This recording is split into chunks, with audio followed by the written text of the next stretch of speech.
from Catskill, New York, weighing 221 1/4 pounds.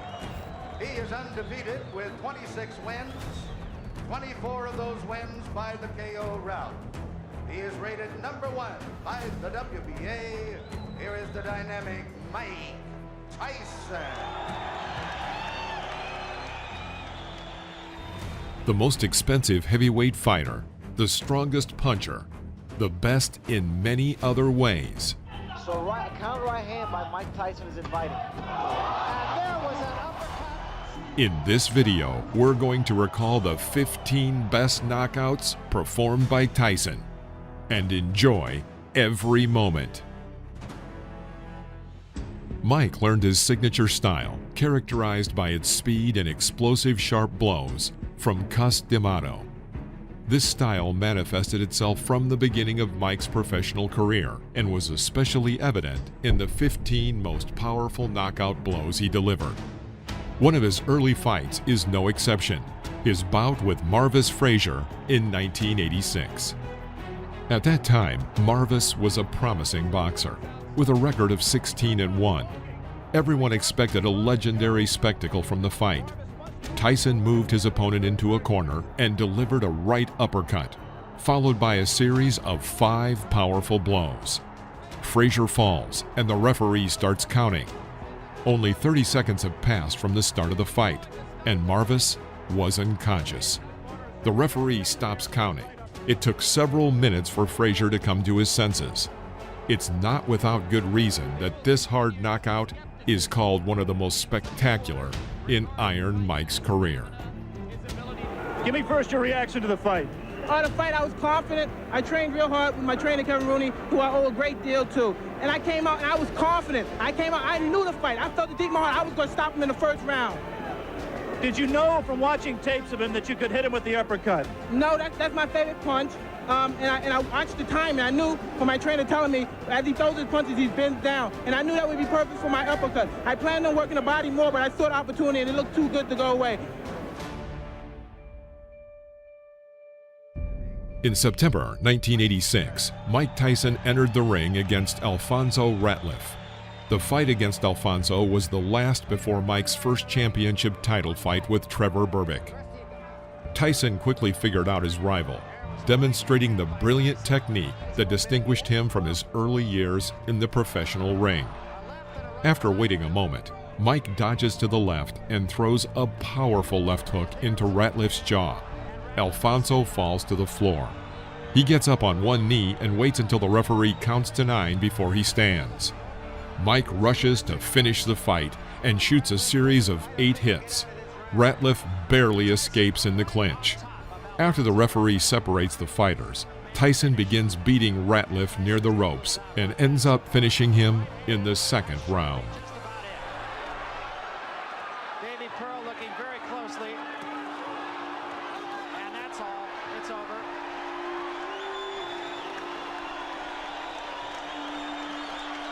The bicycle had a flat tire. Tyson's strength is both impressive and terrifying. Our next example is the fight with Trevor Berbick in November of '86. At that time, Trevor was the reigning heavyweight champion of the world.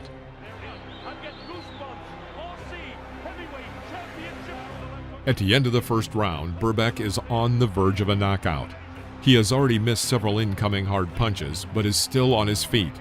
At the beginning of the second round, Tyson knocks him down and continues the attack with an uppercut to the jaw, then a left hook to the head. Berbick tries 3 times to get up, but keeps falling back to the floor. The referee stops the fight. The result is a technical knockout, making Tyson the youngest world heavyweight champion.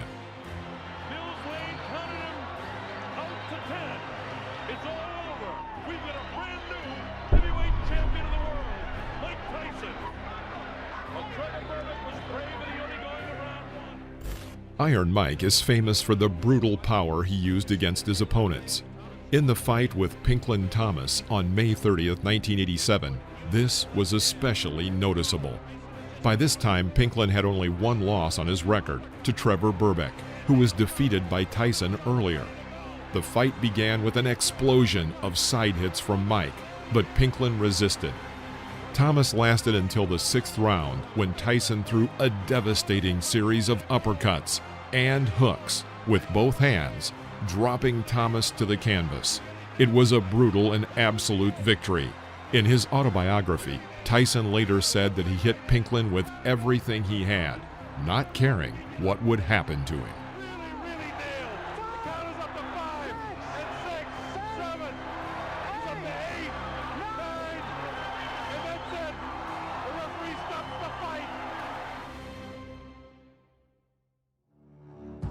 Once and for all was the title listed on the posters about the fateful fight of the two undefeated heavyweight champions, Michael Spinks and Mike Tyson.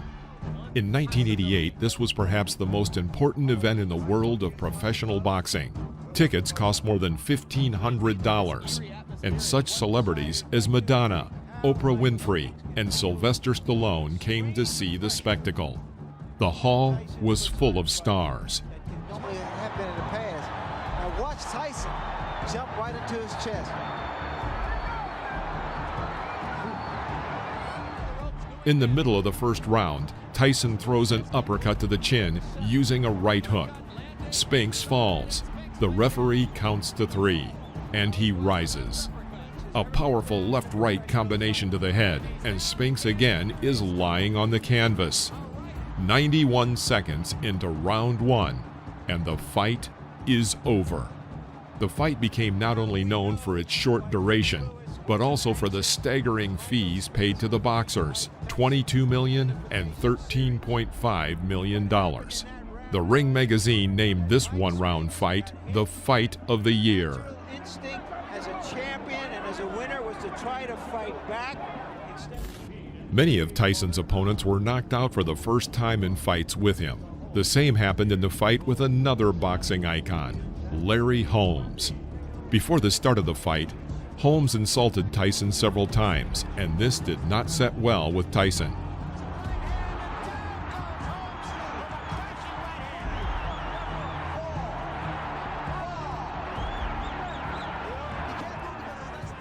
During the fight, Iron Mike showed animal aggression in all its glory. The fight ended in the 4th round, delivering an extremely humiliating defeat for Holmes, who was knocked down 3 times. In the end, after the knockout, Larry had an episode of fainting and shock. He needed a doctor to get up. Larry Holmes subsequently considered this fight his only defeat and called Tyson a real champion.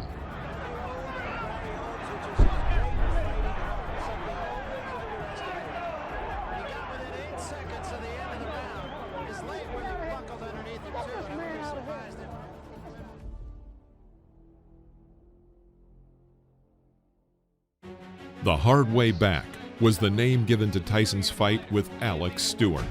After suffering a defeat in the fight with Buster Douglas, losing his title and damaging his reputation, Tyson actively tried to restore both, and he succeeded.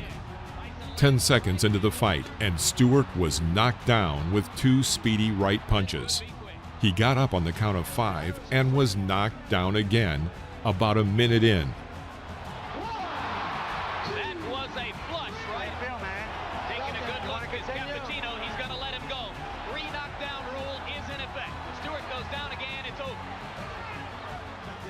A quick left hook at 2.5 minutes marked the 3rd knockdown. With this, Tyson won by a technical knockout. Another brilliant victory on his way back to the top. Well, Stewart said that Tyson was a mountain he had to climb. He just got knocked off that mountain. He just didn't have the style, Jim, unlike Douglas, to test the vulnerability of Tyson. Yeah, he's not nearly the technician that Douglas was when Douglas was good. Early in the... August 1995. Tyson's fighting style had changed. His peekaboo style was replaced with a stronger punch and attack and more caution on approach and defense. His first successful fight after prison was with Buster Mathis Jr., an undefeated boxer at the time. The start of the fight was rather slow. Buster successfully evaded punches and used dodge and clinch tactics for the first 2 rounds. Despite this, the 3rd round was completed with a series of the strongest uppercuts from Tyson. Mathis fell to the canvas. The referee counted to 10, a victory by knockout for Tyson. Mike, did you expect him to come straight at you the way he did? Did you expect him to try and crowd you and walk into your power? I expect him to do many things. I expect him to move around, run because he's able to do that, and I expect him to smother me because he's been very successful. But I'm very familiar with his style of fighting. I was raised, and I'm the best at that style of fighting. I know every move he was making. That's how come when I did a couple of particular moves, he was stunned. He didn't expect them. In September 1996, Tyson's fight with Bruce Seldon was one of the shortest heavyweight title fights in boxing history, lasting only 1 minute and 49 seconds. Tyson immediately attacked aggressively. Seldon tried to throw a flurry of left jab punches and used his signature tactics, but Tyson easily dodged the attack. In the middle of the round, Seldon was knocked down with a left hook, followed immediately by a straight right. The boxer got up to the count of 8 and continued the fight, but was again knocked down by a left hook.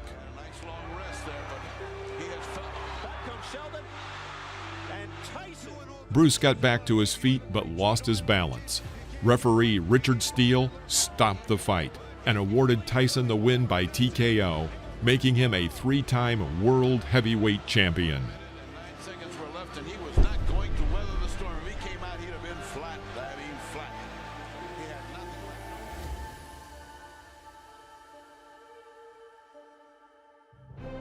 The end of the 90s was not an easy time for Tyson.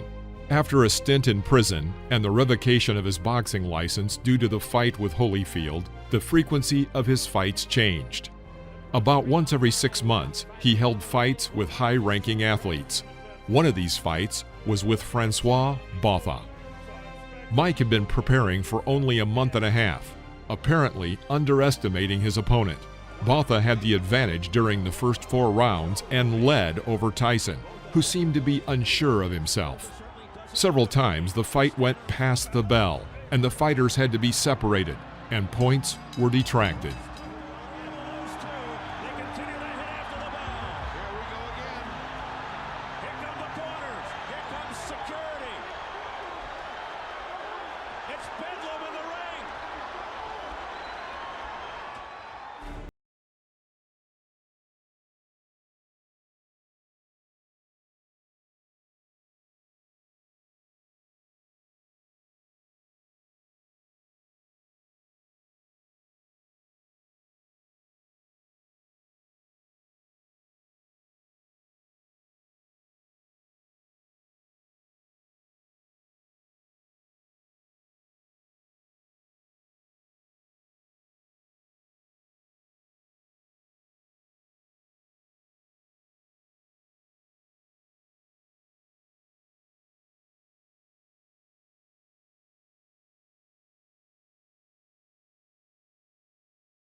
In mid-2000, a fight with Lou Savarese took place, which left a mark in Tyson's record as one of the fastest in his career.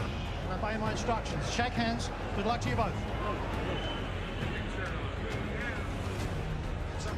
This is where Iron Mike's famous aggression came into play. The fight began with a powerful hook from Tyson, with which he knocked Lou down. Lou got up, but Mike rushed to finish him off. The referee tried to stop the fight, but Tyson got so carried away that he hit the referee in the back of the head. The fighters were separated, and Tyson was awarded victory by a technical knockout. Tyson says, "I'm sorry," to the referee. He said, "I'm sorry." He didn't hear John Coyle's instructions. And this fight... Everyone expected the fight with Polish boxer Andrew Golota to be aggressive, since both fighters were known for rough tactics. Golota was known for low blows, and Tyson for fighting after the bell. Tyson started the fight with his characteristic aggression. Golota made good use of the left jab and his height advantage. In the last 30 seconds, Tyson threw several strong punches, one of which hit the target.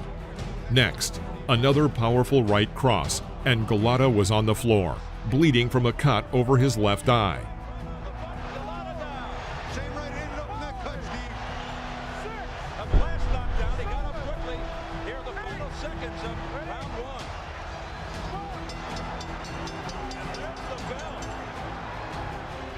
After the first round, Golota twice asked his trainer to stop the fight. Between the second and third rounds, Golota told his corner that he would not continue and began walking around the ring. Despite the encouragement of his coach and attendants, Golota refused to continue the fight. After the third bell, the referee raised Tyson's hand, a technical knockout. Spectators would remember this spectacle for a long time. October 2001, another fight outside the U.S. The fight was with the Danish fighter Brian Nielsen, who was known as one of the dirtiest fighters. 25,000 spectators came to watch this fight. From the first round, Nielsen was under a hail of blows from Tyson.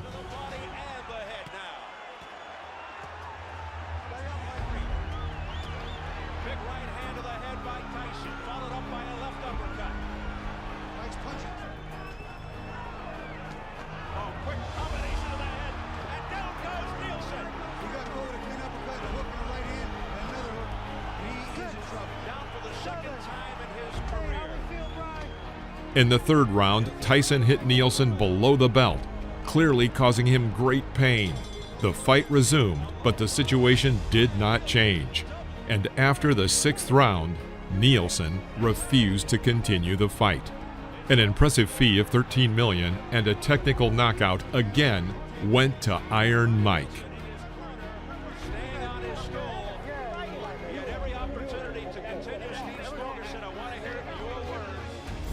The last knockout in Tyson's professional career was in a fight with Clifford Etienne on February 22, 2003. Etienne at the time was one of the most spectacular boxers of the early 2000s, according to The Ring. There were rumors about Tyson's poor physical fitness, and reporters were constantly looking for new gossip. The fight was one of the shortest held by Tyson. After a rather slow start, he threw a right hook that knocked Clifford to the floor. The referee counted to 10, but Etienne was still on the floor. At 49 seconds of the first round, Etienne was knocked out, concluding Mike's legendary knockouts. Mike Tyson!